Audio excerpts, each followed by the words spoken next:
स्वस्ति श्री गणेशाय नमः। अस्मद्गुरुभ्यो नमः। अस्मत्परम गुरुभ्यो नमः। अस्मत्सर्वगुरुभ्यो नमः। श्री राधा कृष्णाभ्यां नमः। लंबोदरम परम सुंदरमेकदंतम पीतांबरं त्रिनयनं परमं पवित्रम् उद्यद्दिवाकरे निभोज्वलकान्तिकान्तम् विघ्नेश्वरं सकलविघ्नहरणं नमामि। शरीरं स्वरूपं ततो वा कलत्रं यशश्चारुचित्रं धनं मेरुतुल्यम् मनश्चैनलगनं श्रीगुरोरङ्घ्रिपद्मे ततः किं ततः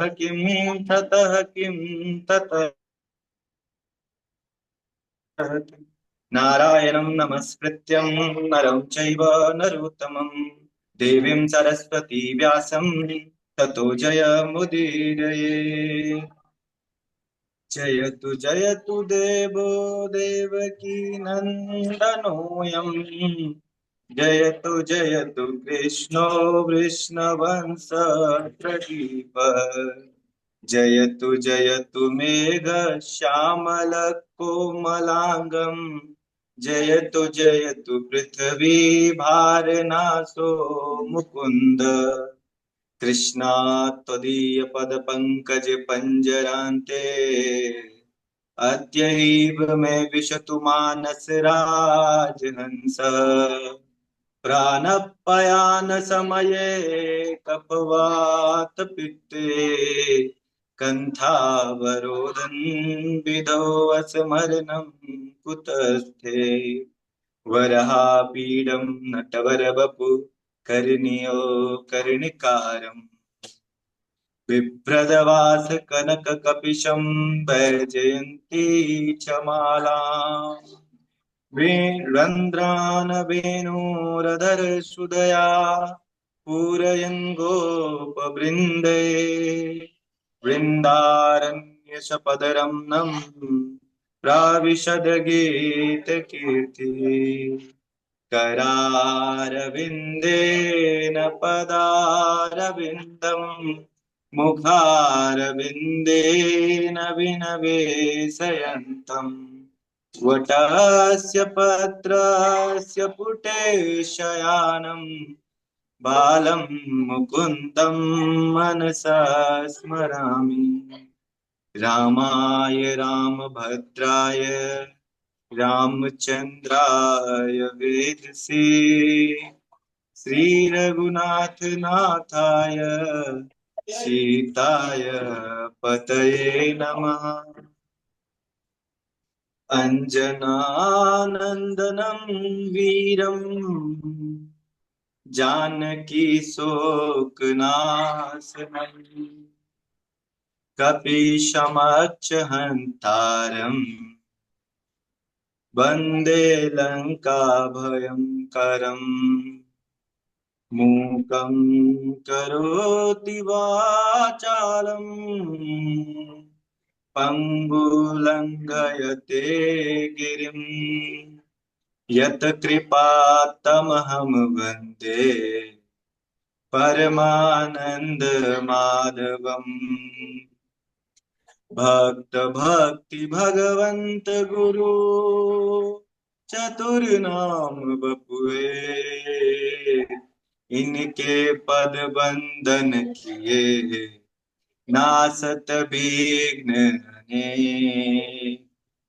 जय जय श्री राधारमण जय जय नवल किशोर जय गोपी चित चोर प्रभु जय जय माखन चोर। श्री राधा मेरी स्वामिनी, मैं राधे को दास, जन्म जन्म मोहि दीजिए, श्री वृंदावन को वास। सब द्वारन को छोड़ के आया हूँ तेरे द्वार, श्री वृषभान की लाडली, मेरी ओर निहार।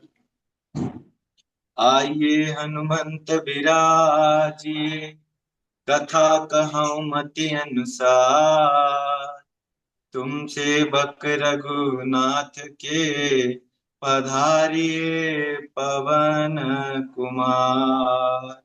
बोलिए भागवत भगवान की जय। अनंत कोटि ब्रह्मांड नायक, अचिंत कल्याण, गुण गण निधान, सर्वेश्वर सर्वाधिपति, अकारण करुणा वरुणालय, अकारण करुणा कारक, सरल जन्य कल्य शापहारक, परात्पर परब्रह्म, अनंत कोटि कल्याण, दर्प दलन पटियान, निर्गुण निराकार, सगुण साकार, जगदैक बंधु, करुणैक सिंधु, श्री सच्चिदानंद घन परमात्मा श्री कृष्ण और श्री राधा रानी जी के युगल चरणार बिंदु में दास का प्रणाम।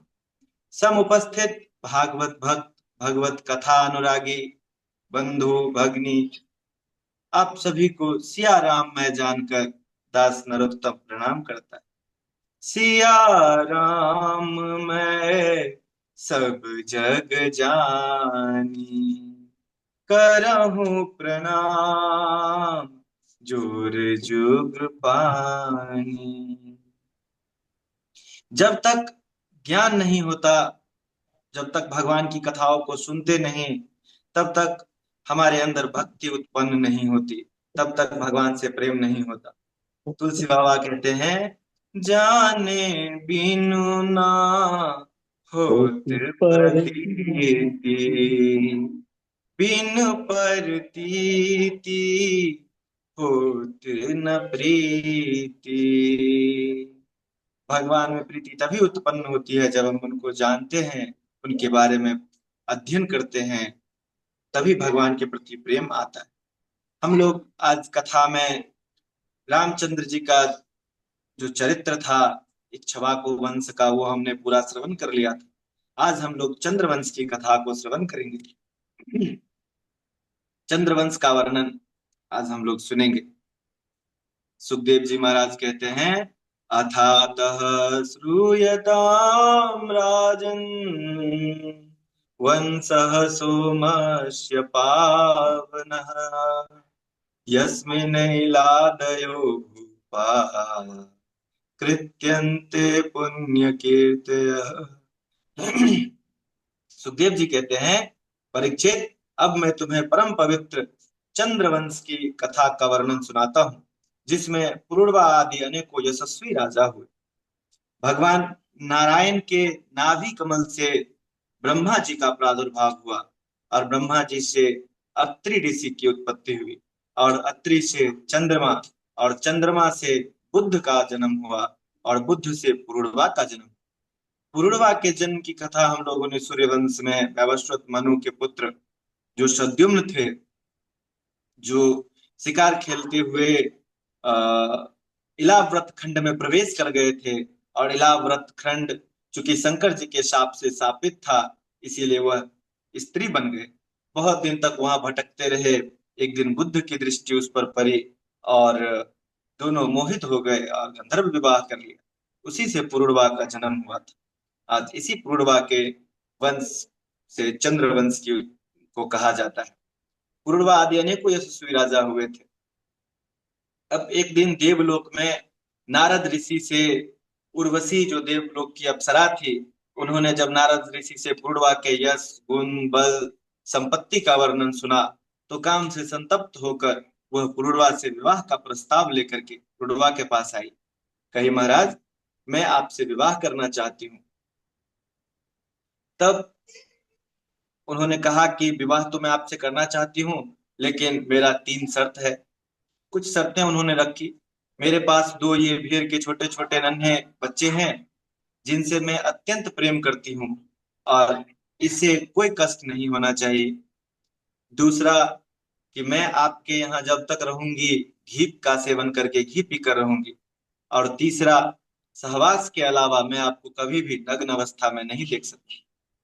इस तरह से शर्त रख करके उन्होंने पुरुरवा से विवाह कर लिया। पुरुरवा से विवाह करने के बाद उन्हें आयु, शतायु, सत्यायु, रय, विजय और जय नाम के 6 पुत्र हुए। इधर उर्वशी के ना रहने से इंद्र का सभा सूना सूना लगने लगा। तो इंद्र ने गंधर्वों से कहा कि उर्वशी को वापस लाओ, जहां भी हो उसे ढूंढ कर लाओ। गंधर्व गए और उर्वशी का जो भेड़ का बच्चा था उसे चुरा कर लेकर जाने लगे। जब भेड़ के बच्चे से आवाज हुई, वह आवाज किया, तो उर्वशी सुनी और पुरुरवा को अनेकों अपशब्द कही। जब अनेकों अपशब्द कही तो पुरुरवा उसी अवस्था में, नग्न अवस्था में ही भेड़ के बच्चों को रक्षा करने के लिए दौड़ा। इधर गंधर्व ने सोचा कि पुरुरवा से तो युद्ध किया नहीं जाएगा, तो युक्ति लगाई। वह बिजली का रूप धारण कर आकाश में कड़कने लगे, चमकने लगे। उस चमक में जब उर्वशी ने पुरुरवा को देखा तो वह नग्न अवस्था में थी। पुरुरवा को छोड़कर उर्वशी देवलोक को चली गई। पुरुरवा के पुत्र आयु से नहुस आदि 5 पुत्र हुए। नहुस से याति, ययाति, संयाति, अयाति, विजाति और कृति नाम के 6 पुत्र हुए, जिनमें से महाराज ययाति का विवाह देव दैत्य गुरु शुक्राचार्य की पुत्री देवयानी से हुआ।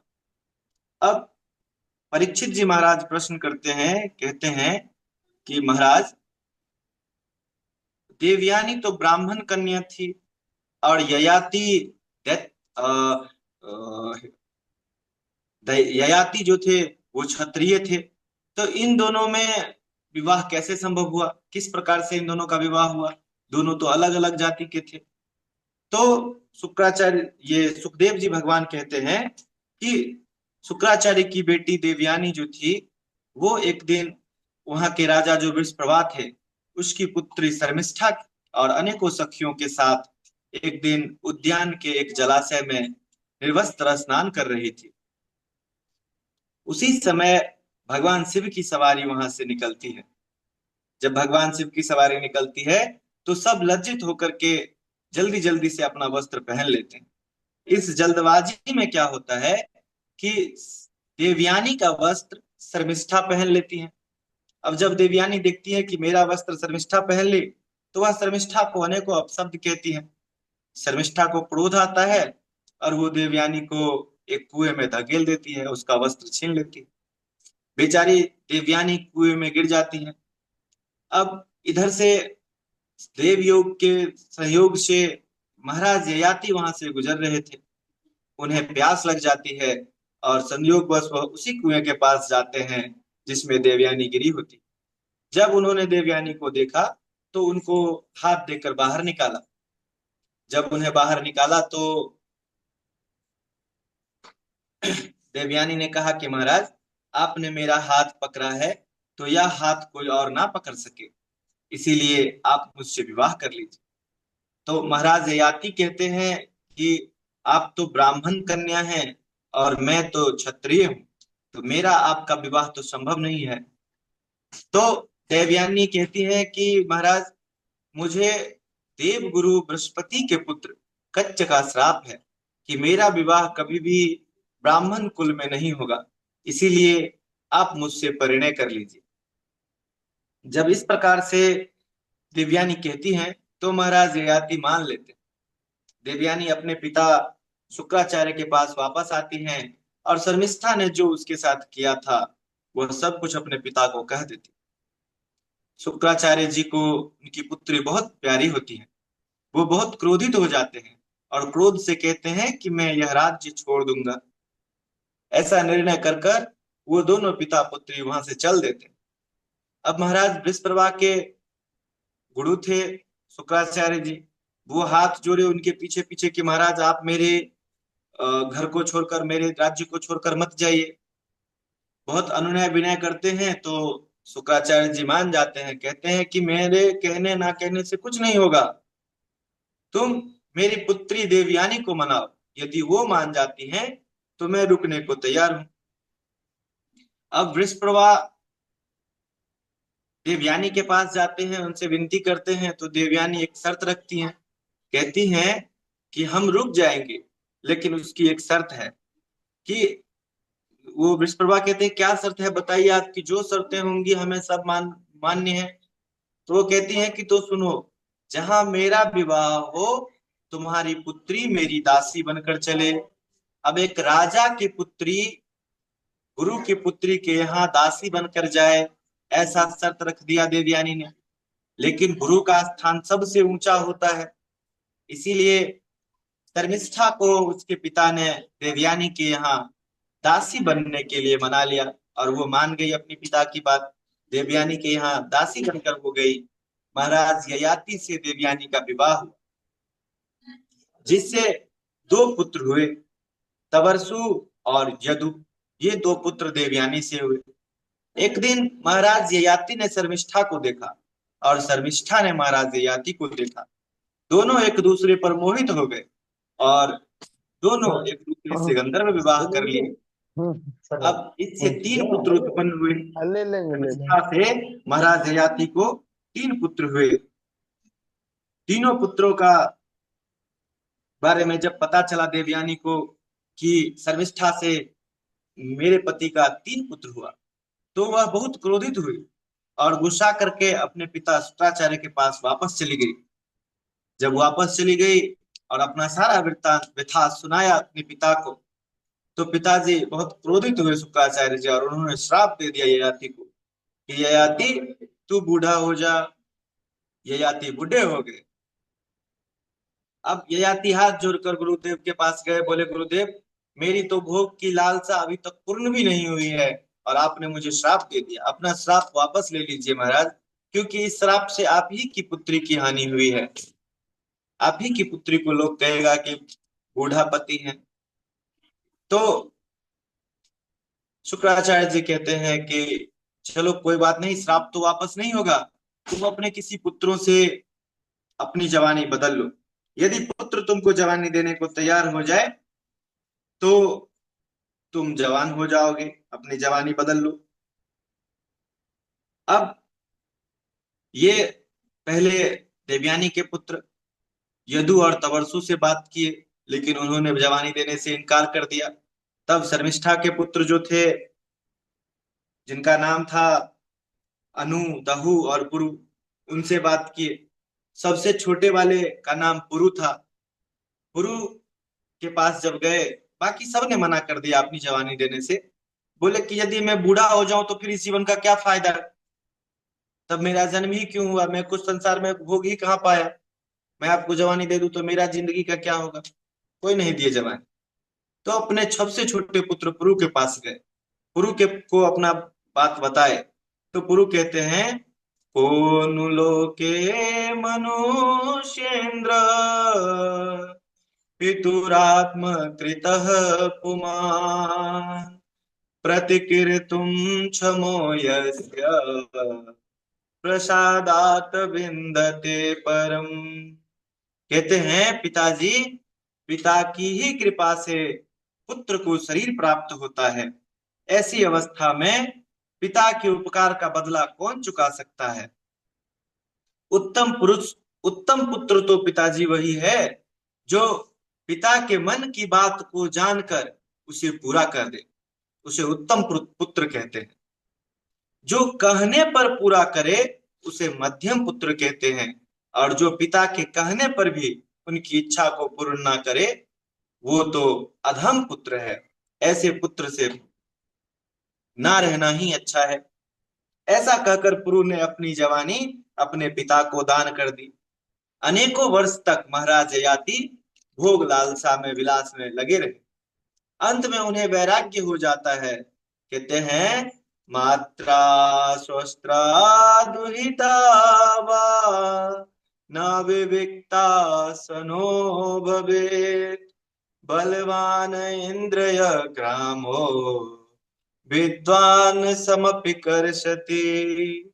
कहते हैं कि अपनी माता, बहन और पुत्री के साथ भी किसी पुरुष को एकांत में अत्यधिक समय नहीं बिताना चाहिए, क्योंकि इंद्रियां इतनी बलवान होती हैं कि विद्वानों को भी विचलित कर देती हैं। महाराज ययाति ने अपने छोटे पुत्र पुरु को अपनी जवानी लौटा दी और सारा राजपाट उन्हें दे करके भगवान का भजन करने के लिए वन को चले गए और वन में भगवान का भजन करते हुए भगवान को प्राप्त किए। अब इन्हीं पुरु के वंश में आगे चलकर महाराज दुष्यंत का जन्म होता है। महाराज दुष्यंत एक दिन शिकार खेलते हुए कनव ऋषि के आश्रम पहुंचते हैं।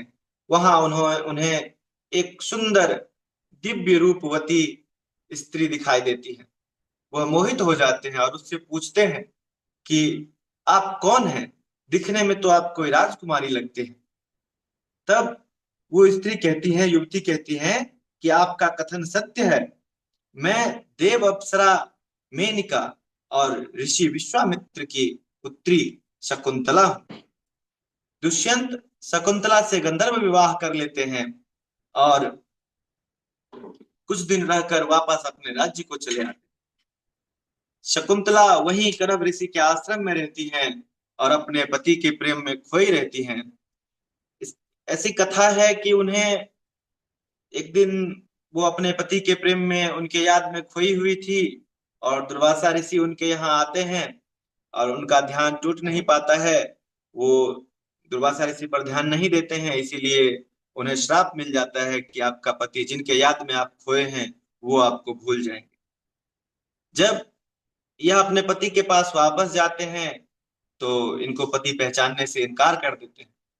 तब आकाशवाणी होती है और उनका पुत्र होता है भरत, जो बाल्यावस्था से ही बहुत बलवान होता है, शेरों की सवारी करता है, उसको पकड़कर उसके मुंह का दांत गिनते रहता है, इतना शक्तिशाली होता है। आकाशवाणी होती है कि महाराज यह आपकी ही पत्नी और आपका ही पुत्र है, इसका भरण पोषण करिए। तब महाराज दुष्यंत जो है वो अपने पुत्र को अपनाते हैं और उनका भरण पोषण करते हैं। आगे चलकर वह बालक भरत राजा बनता है और महाराज भरत के वंश में ही रंतिदेव राजा का जन्म होता है। राजा रंतिदेव का चरित्र बहुत ही पावन है। वो प्रजा से बहुत स्नेह करते हैं, बहुत प्रेम करते हैं। एक बार इनके यहाँ अकाल पड़ जाता है, लोग दाने दाने को तरस जाते हैं। इनके कोष में जितनी धन संपत्तियां थी सारा यह प्रजा के हित में लगा देते। बहुत दिनों तक भूखे रहते हैं, 48 दिन तक भूखे रह जाते हैं। 49वें दिन इनको कुछ भोजन के लिए मिलता है, जल मिलता है और कुछ अन्न मिलता है। यह भगवान का भोग लगाकर भोजन करने के लिए जो ही बैठते हैं कि इनके यहाँ एक ब्राह्मण अतिथि पधार जाते। अब ये अपने जो भोजन था वो ब्राह्मण अतिथि को दे देते हैं, वो उन्हें तृप्त करते हैं। जब उनसे कुछ बच जाता है तो भोजन करने के लिए बैठते हैं, ग्रहण करने के लिए बैठते हैं। जैसे ही भोजन करने को तत्पर होते हैं कि एक चंडाल अपने कुत्ते के साथ पहुंच जाता है और कहता है, महाराज मैं बहुत भूखा हूँ, भूख से व्याकुल हूँ, मेरा कुत्ता भी मरा जा रहा है भूख से, आप कृपा करके कुछ भोजन दें। अब महाराज रंती देव के पास जो कुछ बचा हुआ था वो उन्हें भोजन करा देते हैं। महाराज रंती देव समस्त प्राणियों में भगवान को ही दर्शन करते थे, भगवान को ही देखते थे। सिया राम मैं सब जग जानी, हर हर एक प्राणी, हर एक जीव में भगवान का ही उनको दर्शन करते थे। इसीलिए उस कुत्ते के स्वामी और कुत्ते के रूप में उन्हें भगवान ही नजर आए और उन्होंने उसे भोजन करा दिया। महाराज उसी समय भगवान शंकर, ब्रह्मा जी और नारायण वहां प्रकट हो गए एक साथ। बोले कि वर मांगो, क्या वर मांगते हो, हम तुमसे प्रसन्न हैं। रंतिदेव महाराज कहते हैं, न काम ये हम गति में स्वराट परा, मस्टर्द युक्ता पुनर्भवम वा, आर्तिम प्रपद्ये अखिल देह भाजा, मंतः स्थितो येन भवन्त दुःखा। रंतिदेव ने कहा, प्रभु, आठों सिद्धियों से युक्त परम गति मुझे नहीं चाहिए, ना ही मैं मोक्ष चाहता हूँ। मैं तो समस्त प्राणियों के हृदय में निवास करना चाहता हूँ, जिससे समस्त प्राणियों को होने वाला जो कष्ट है, जो दुख है, वो मैं भोगूं और सब प्राणी खुश रहे, संतुष्ट रहे, सुखपूर्वक अपना जीवन बिताए। भगवान श्री हरि प्रसन्न होकर रंति देव को अपनी निष्काम भक्ति प्रदान कर देते हैं और वहां अंतर्ध्यान हो जाते हैं। महाराज, इन्हीं के वंश में महाराज प्रदीप का जन्म होता है। प्रदीप के देवापी, शांतनु और बालहक नाम के तीन पुत्र होते हैं। देवापी अपना पैतृक राज्य छोड़कर वन में चले गए और आज भी कलाप ग्राम में तपस्या कर रहे हैं। कलयुग के अंत में जब चंद्रवंश का अंत हो जाएगा, तो सतयुग के आदि में, प्रारंभ में, वह फिर से सतयुग की स्थापना करेंगे। महाराज शांतनु का विवाह गंगा से हुआ, जिससे नैष्ठिक ब्रह्मचारी देवव्रत भीष्म का जन्म हुआ और उनकी दूसरी रानी से चित्रांगद और विचित्र वीर्य का जन्म हुआ। चित्रांगद को चित्रांगद नाम के ही गंधर्व ने मार डाला और विचित्र वीर्य का विवाह हुआ काशीराज की कन्या अंबिका और अंबालिका से। विचित्रवीर्य दोनों रानियों में इतने आसक्त हो गए कि इन्हें राज्य क्षमा टीबी रोग हो गया और यह समय से पहले ही मृत्यु को प्राप्त हो गए। तब माता सत्यवती संतान के लिए अपने पुत्र वेद व्यास को आमंत्रित करती हैं और वेद व्यास जी के द्वारा अंबिका से धृतराष्ट्र का जन्म होता है और अंबालिका से पांडु का जन्म होता है और इनके दासी से विदुर जी का जन्म होता है। धृतराष्ट्र का विवाह गांधारी से हुआ, जिससे दुर्योधन आदि 100 पुत्र और दुश्शला नाम की एक पुत्री हुई। पांडु की पत्नी कुंती और माद्री हुई और भगवान की, देवताओं की कृपा से युधिष्ठिर, भीम, अर्जुन, नकुल और सहदेव, ऐसे 5 पुत्र हुए। परीक्षित, सुखदेव जी कहते हैं, परीक्षित, यह तो पुरु के वंश का वर्णन हुआ, अब मैं तुम्हें यदु के वंश का वर्णन सुनाता हूँ। आज की कथा में हम लोग पुरु वंश को ही रहने देते हैं, आगे की कथा में यदु वंश का वर्णन सुनेंगे। आइए 2 पद भगवान का नाम लेते हैं और कथा को विश्राम करते हैं। हरे कृष्ण कृष्ण कृष्ण हरे हरे, हरे राम राम राम हरे हरे, हरे कृष्ण कृष्ण कृष्ण हरे हरे, हरे राम राम राम हरे हरे। बोलिए भागवत भगवान की जय, गुरुदेव भगवान की जय, माता पिता की जय, श्रोता भगवान की जय। जय जय श्री राधे, जय जय सीताराम। राधे राधे गुरु जी। ठीक है। बहुत बढ़िया नरोत्तम जी। और नेटवर्क बढ़िया रहा है आज। ये बहुत ठाकुर जी की कृपा रही, अच्छे से समझ में आया। कहीं कहीं श्लोकों में थोड़ी सी त्रुटियां दिखी हैं, उसको आप सुधारेंगे धीरे धीरे। ओह, जी गुरु। मेहनत करेंगे, होता जाएगा। बाकी आपका परिश्रम आपके वक्तव्य में दिख रहा है।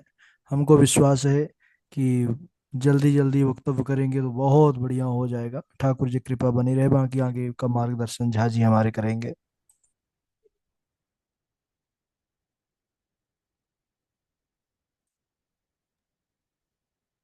बहुत सुंदर नरोत्तम जी, बहुत सुंदर। इसी प्रकार लगातार अभ्यास करते रहिए, आपकी कथा बहुत सुंदर है, जमेगी। राधा माधव की कृपा हमेशा बनी रहे।